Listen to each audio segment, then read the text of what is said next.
ಶ್ರವಣಬೆಳಗೊಳದಲ್ಲಿರುವ ಗೊಮ್ಮಟೇಶ್ವರ ಶಿಲಾ ವಿಗ್ರಹವನ್ನು ಕೆತ್ತಿದ ಶಿಲ್ಪಿ ಯಾರು? ಅರಿಷ್ಟ್ ನೇಮಿ. ಕಡೆಯ ಮೊಘಲ್ ಚಕ್ರವರ್ತಿ ಯಾರು?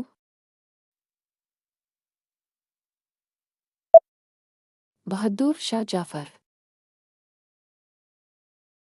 ಭಾರತದಲ್ಲಿ ಈಸ್ಟ್ ಇಂಡಿಯಾ ಕಂಪನಿಯು ತನ್ನ ಮೊದಲ ಕಾರ್ಖಾನೆಯನ್ನು ಎಲ್ಲಿ ಸ್ಥಾಪಿಸಿತು? ಸೂರತ್. ಭಾರತದ ಪ್ರಥಮ ಉಪ ಪ್ರಧಾನಿ ಯಾರು?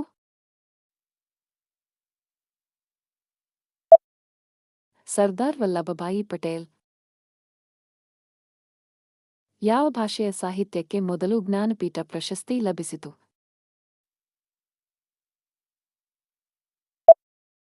ಮಲಯಾಳಂ ಸಾಹಿತ್ಯ. ಜ್ಞಾನಪೀಠ ಪ್ರಶಸ್ತಿ ಪಡೆದ ಮೊದಲ ಮಲಯಾಳಂ ಸಾಹಿತಿ ಯಾರು? ಜಿ. ಶಂಕರ ಕುರುಪ್. ಜಿ. ಶಂಕರ ಕುರುಪ್ ಅವರ ಯಾವ ಸಾಹಿತ್ಯಕ್ಕೆ ಜ್ಞಾನಪೀಠ ಪ್ರಶಸ್ತಿ ಲಭಿಸಿತು?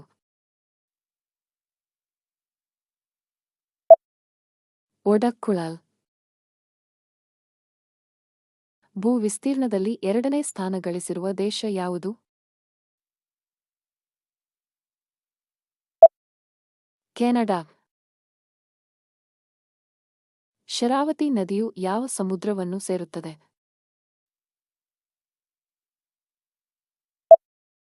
ಅರೇಬಿಯನ್ ಸಮುದ್ರ.